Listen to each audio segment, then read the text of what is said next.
जैसा कि आपको पता होगा, दुनिया का हर एक देश अपने पास फॉरेक्स रिजर्व्स और गोल्ड रिजर्व्स रखता है। हालांकि पाकिस्तान और बांग्लादेश जैसे भूखे नंगे देश भी होते हैं जिनके पास इंपोर्ट बिल भी पे करने के लिए पैसे नहीं होते हैं।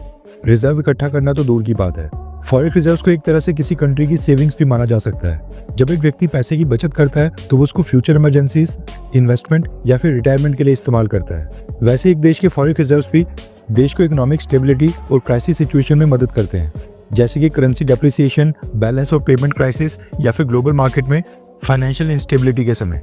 गोल्ड रिजर्व्स भी फॉरेक्स रिजर्व्स के अंडर ही आते हैं। फॉरेन रिजर्व्स में फॉरेन करेंसी एसेट्स और गोल्ड रिजर्व्स दोनों आ जाते हैं। फॉरेन करेंसी एसेट्स में दुनिया के अलग अलग देशों की करेंसीज होती हैं। अभी जो टोटल फॉरेन रिजर्व्स का फिगर होता है, इसमें जनरली सबसे बड़ा पोर्शन यूएस डॉलर्स का ही होता है। आज से ठीक 25 से 30 साल पहले 1990 के दशक की बात करें तो उस समय दुनिया के अधिकतर देश अपने फॉरेन रिजर्व्स में यूएस डॉलर्स को जमा करते थे।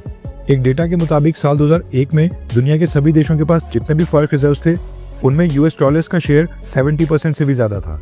लेकिन आज 2025 आते आते आज की बात करें तो ग्लोबल फॉरेन एक्सचेंज रिजर्व्स में यूएस डॉलर्स का शेयर 58% तक गिर गया है, यानी कि 12% की गिरावट आ गई है। एंड अमेरिका के लिए चिंता की बात है, क्योंकि ये परसेंटेज आज भी लगातार नीचे गिरते जा रही है। दुनिया के तमाम देशों का यूएस डॉलर्स के ऊपर से भरोसा घटते जा रहा है। अभी जितने भी देश हैं जो अपने फॉरेन रिजर्व्स में यूएस डॉलर्स का शेयर कम कर रहे हैं, न्यूज निकल कर आ रही है कि ये देश अब यूएस डॉलर्स को इग्नोर करते हुए डॉलर्स की जगह गोल्ड रिजर्व्स को ज्यादा इकट्ठा कर रहे हैं। और खास बात यह है कि इन देशों की लिस्ट में भारत ने भी सभी रिकॉर्ड्स तोड़ते हुए दूसरा स्थान हासिल कर लिया है। रेफरेंस के लिए आपकी स्क्रीन के ऊपर आर्टिकल का स्क्रीनशॉट है। साल 2020 से लेकर 2024 यानी कि पिछले 5 साल का डेटा सामने आया है और ये डेटा रिलीज किया है वर्ल्ड गोल्ड काउंसिल ने, जो ये ट्रैक रखते हैं कि कौन से देश का सेंट्रल बैंक अपने फॉरेन रिजर्व्स में कितना गोल्ड परचेज करके इकट्ठा कर रहा है। वर्ल्ड गोल्ड काउंसिल के डेटा के मुताबिक पिछले 5 सालों में दुनिया में सबसे ज्यादा गोल्ड रिजर्व्स परचेज किए हैं चाइना ने कुल मिलाकर 336 टन गोल्ड अपने रिजर्व्स में इकट्ठा किया है और चाइना के बाद सेकंड नंबर के ऊपर भारत का रिजर्व बैंक ऑफ इंडिया है। पिछले 5 सालों में भारत ने 244 टन गोल्ड अपने फॉरेन रिजर्व्स में ऐड किया है। ये जो पिछले 5 साल में 244 टन गोल्ड ऐड किया गया है, इसमें से 72.6 टन गोल्ड यानी लगभग 30% गोल्ड तो भारत ने पिछले साल 2024 में ही ऐड किया है। यानी कि पिछले कुछ सालों में भारत अब काफी तेजी से गोल्ड को अपने रिजर्व्स में ऐड कर रहा है और ये स्पीड और भी तेज हो रही है। भारत ने तो चलो चाइना के बाद दूसरी सबसे बड़ी क्वांटिटी उठाई है, लेकिन दुनिया के बाकी देशों में भी सेम ट्रेंड देखने को मिल रहा है।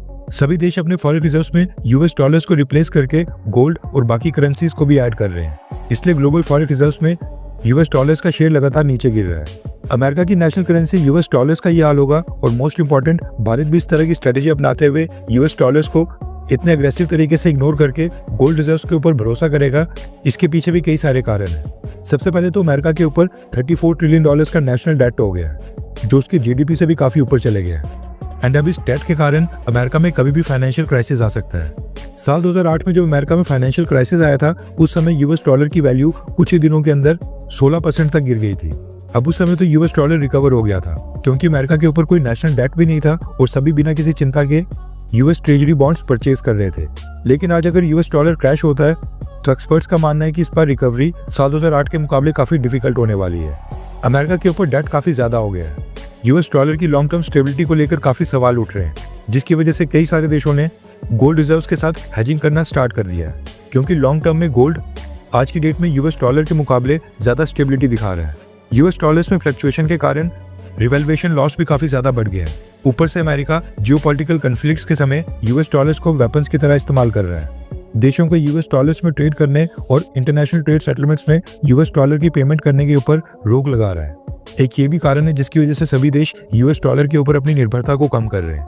गुड न्यूज ये है कि भारत भी इन देशों की लिस्ट में है और चाइना के बाद सेकंड नंबर के ऊपर है, यानी कि भारत ने भी तैयारियां पहले से स्टार्ट कर दी हैं। खैर, आपको क्या लगता है कि फाइनेंस मिनिस्ट्री के तौर के ऊपर निर्मला सीतारमण मैम कैसा काम कर रही हैं? क्या प्रधानमंत्री मोदी को फाइनेंस मिनिस्ट्री के तौर के ऊपर निर्मला सीतारमण मैम को बदल देना चाहिए? हाँ या फिर ना? नीचे कमेंट करके अपनी राय जरूर बताएं।